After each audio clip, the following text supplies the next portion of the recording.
we're off. All right. All right. So before we get going into this video, I want to give a shout out to Uncle Tony's Garage on YouTube. He's a great guy. Been watching his videos for about a year. And what I really enjoy about him is, well, one, he's a Mopar guy. And two, he does things that the average person can do. You know, he doesn't have all these crazy car lifts and special tools for doing certain things here and there. But yeah, so anyway, Uncle Tony's Garage. Great guy. Anyway, so a little bit about me. My name's Curtis.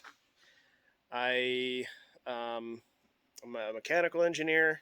I live here in northern Utah. Moved down here a few years ago and figured I could just start making some videos on projects that I've got going around my house and my shop. So I guess we'll just kind of get into that here. So I picked up this 1970 Dodge Challenger about a year ago. Yeah, I'll see, March. Yeah, that was a year ago. And I picked it up where I went to school. It's a really, really clean car. The previous owner, well, okay, obviously not as clean with the gutted out interior, but anyway, rust, the sheet metal, frame, all the metal is really clean. But yeah, so the previous owner had this in a garage up on these blocks for about 20 years. She had drained the engine, the coolant, got everything into a nice dry state. The this originally was a Vegas car. It drove around in Vegas. So um, before she moved, she had a dealer come out and painted this primer color to kind of preserve it, which was really smart. Like, holy crap, this thing is just amazing. But anyway, so it's got a 440, 30 over.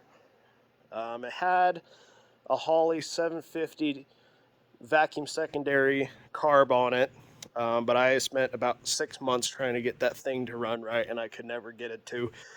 So I said, screw it, and picked up an Edelbrock not an 850, and just an 800 AVS2. It's been a solid carb. I've only run it a couple times, but hasn't let me down since.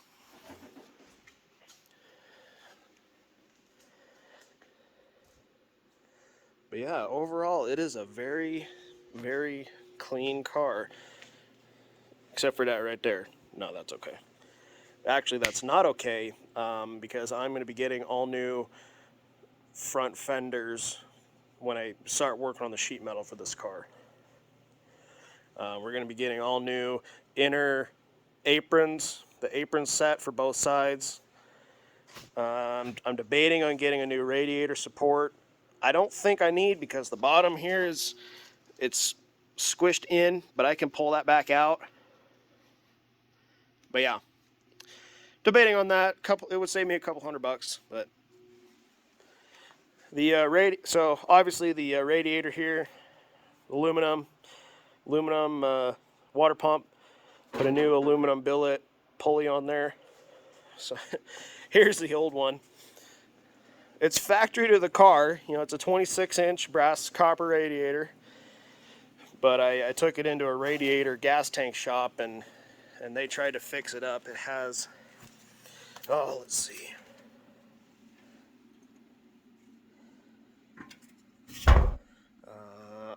Right there. Yep. Cracked all along there. They went in there, tried to fix it, and they said that crack just kept going and going and going. So that radiator shot. I'll get some good recycling money out of that. Oh, let's see. What else is going on? What else is going on here with the car? I've put new rear brake cylinders in, the brake shoes, the drums, all that are in really good condition. I painted some of the brackets in there to give them just kind of a protective coating. Right, okay, let's see. Right now I've got the master cylinder and the Why can't I remember the name of this valve? Proportional valve. Got that off, and I'm working on getting all of these old lines out because I need new fittings. A lot of these are rounded over and nice. Now I got fluid on me. Wiring. Wiring has been a big project here over the last, well, let's see, I really picked it up the beginning of this year, 2023. And so far, well, okay, so originally I bought this 21 circuit wiring kit for it. And I've been Frankensteining it with the original wiring harness. So, let's see, I don't know if I can get a good video of this. So this is the front wiring harness, all totally done, except that wire. And that wire don't. But yeah, so these are the headlight sockets, and then the lower valence plug, and the marker, the side marker light. So I rewired all of that. The 8-pin connector right there. Actually 3D printed those. I took the original, I modeled it, and I 3D printed it with ASA filament. Turned out really good. The part that flexes on it actually doesn't break, so it functions like the original part. And if it ever breaks again, I could 3D print it super cheap. But anyway, that's the front wiring harness. That's been done for a little while. So here's kind of where the bundle comes together.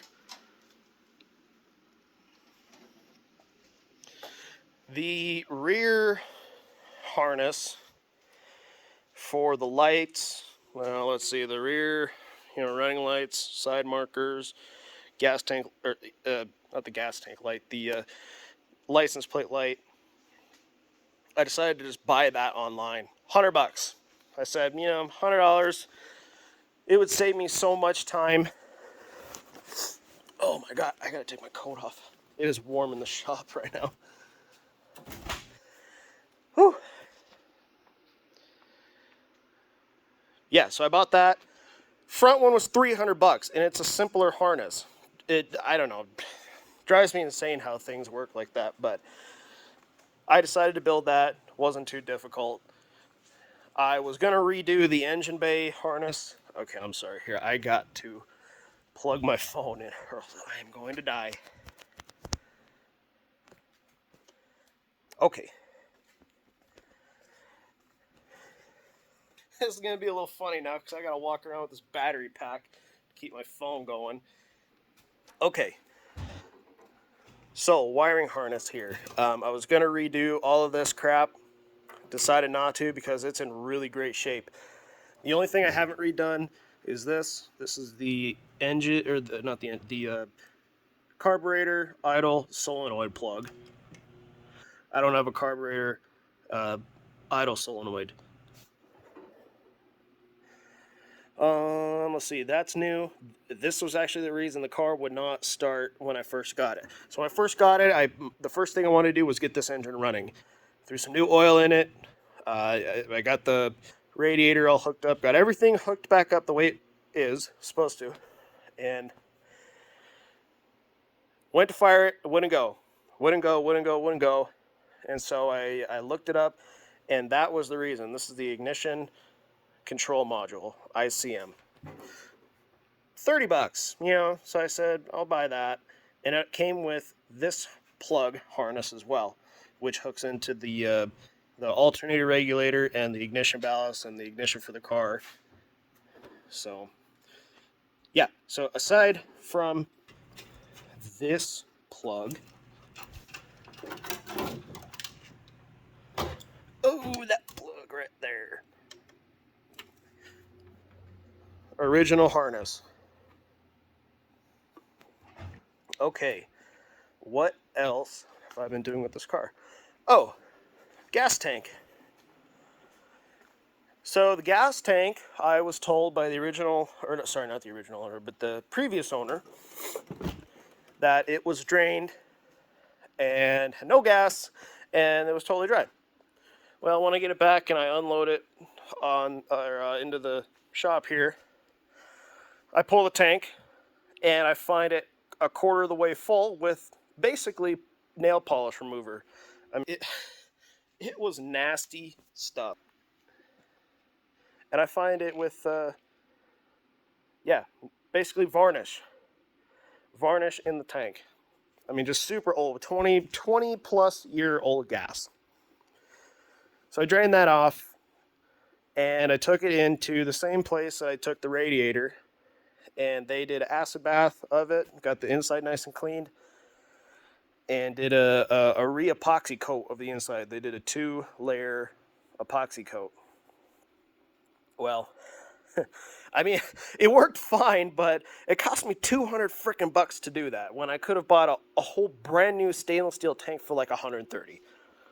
So it hurt me a little bit like that, but I decided, you know what, this is the original tank to this car. I'm gonna go with it, and we're just gonna full send it. So last week, I decided to take a wire wheel to it. For 6 hours, I was on this tank, getting all the rust, the dirt, old paint, everything off, down to bare metal. And once I did that, I put a couple coats of this rusty metal primer on, made it look all nice and shiny, or not shiny, sorry. It made it look just nice, looked decent.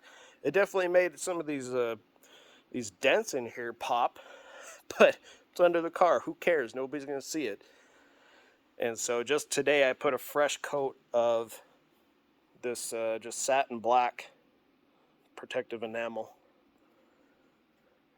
And I just brush painted it.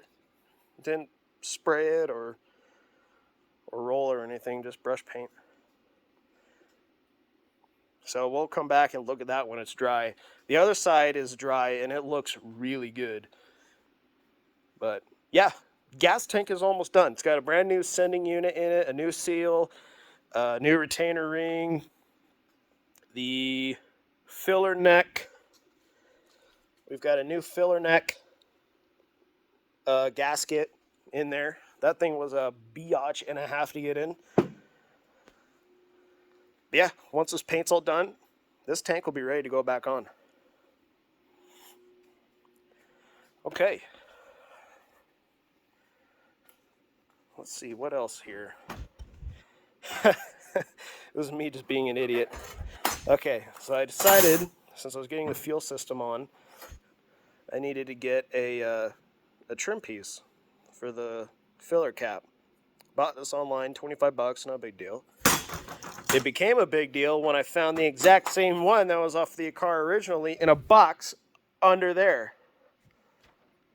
So there's $25 I didn't need to spend, but hey, I got a brand new ring anyway. So if anybody wants to sell that, or anybody wants to sell it, anybody wants to buy this, I have a pretty decent 1970 Dodge Challenger gasoline filler trim piece.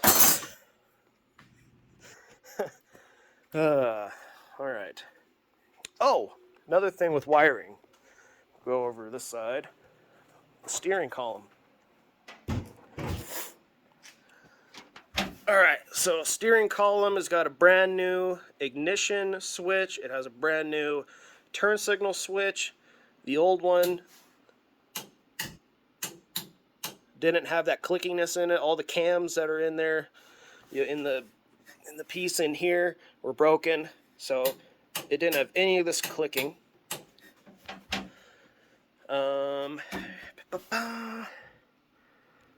Yeah, so there's the new plugs on there. I have to fabricate a kind of like a harness switch to go from that harness to the main body. So that's still kind of in work. But anyway, steering column has been gone through. New wiring. I didn't have to put any new gaskets. All the gaskets were in really good shape because this car sat for 20 years. Interior is okay.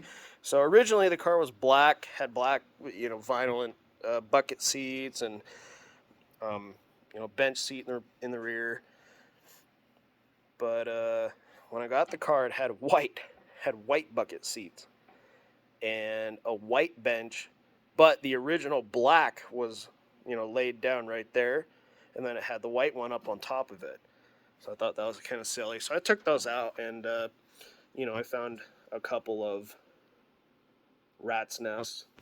So this car was a little nasty on the inside, but overall it is pretty clean.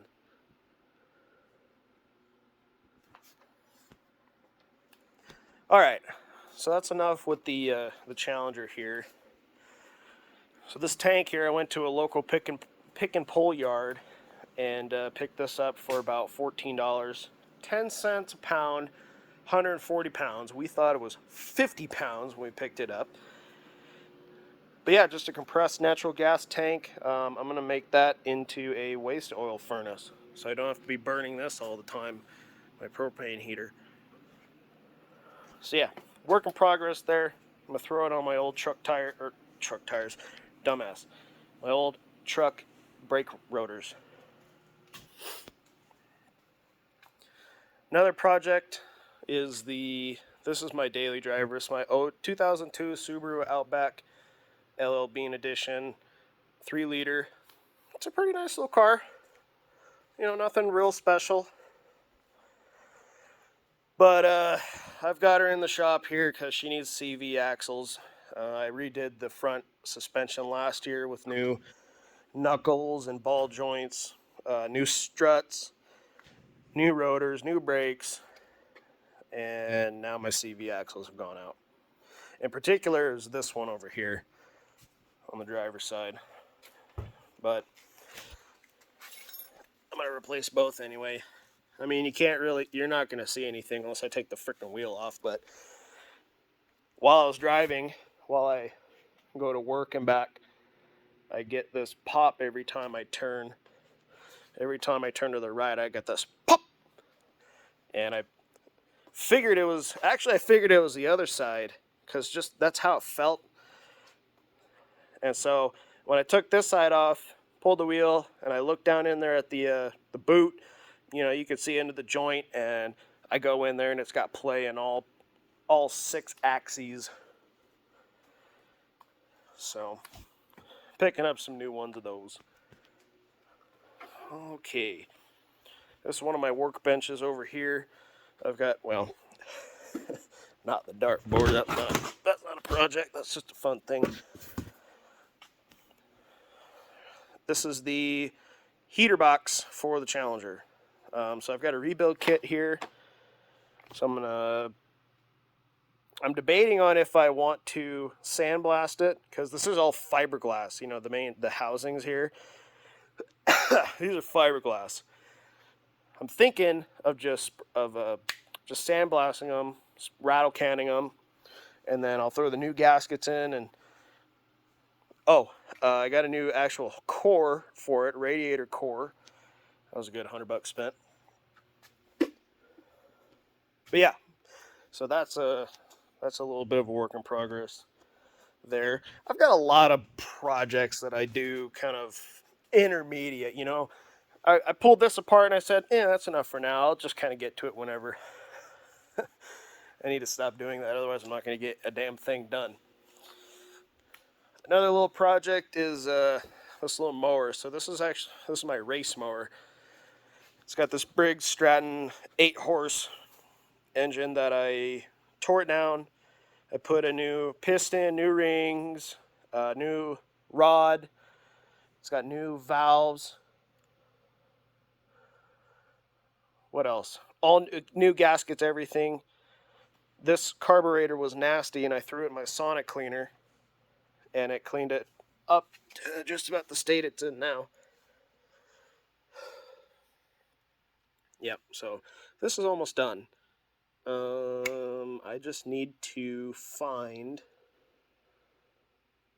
my keyway for the crankshaft, for the crank pulley, the flywheel, sorry. I need the keyway for that. I can't find it. But yeah, so once that's done, I'll put that back in. I'll get that all put back together. Another thing's getting out of here, because I need the floor space.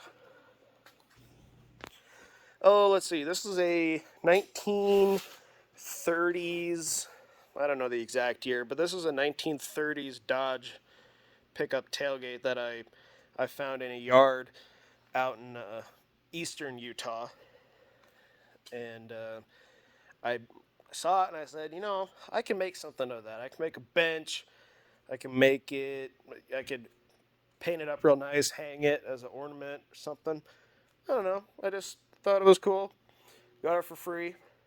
I've been spending some time removing rust, but this thing really needs to get sandblasted hard.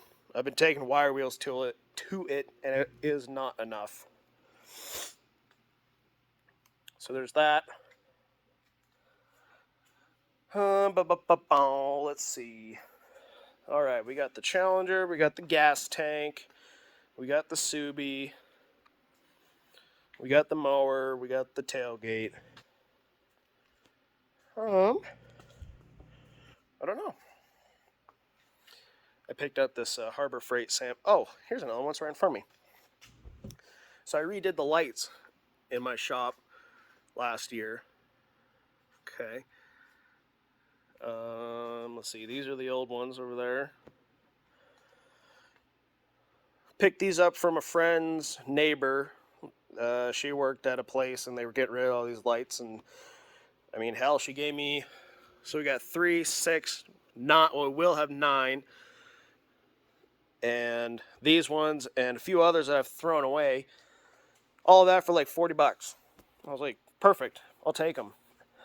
So I have a friend that gave me some ballasts, and I've been using them to, redo the wires for these lights. Um, I'm almost done. I've got, let's see, one. Oh, yeah, just got one more left to hang. So this one will get it all wired up. It'll be going there. This one is already in, and this one needs to get power to it. Got some Romex cable over there that I need to bring over and plug that in, and then we'll have this row done, and we'll have I'll have finished all the lighting in the shop.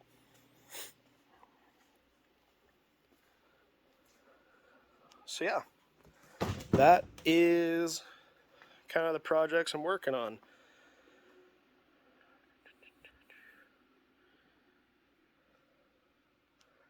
Just trying to think what else may be around here. I think that's it. Challenger, gas tank, Subaru, mower, tailgate, lights, kind of. Sandblaster back there. I need to get a new light for it. So the one that I have went out on me.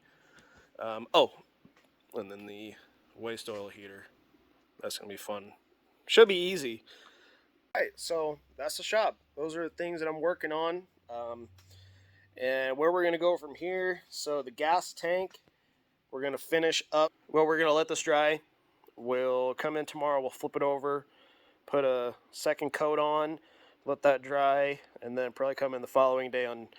See, today's a Sunday. We'll come in on Tuesday and put that last coat on, and then this will be ready. The Subaru, I'm supposed to be getting the CV axles in a couple days. So when I get those in, we'll tear into this. We'll get those replaced so I can start driving this again. And then the Challenger. So I said the motor runs. I will post some videos of the videos that I have of it running. And man, it just, except for after sitting for 20 years, the thing just sounds. It's unbelievable how it sounds after sitting for that long. So, anyway, catch you later.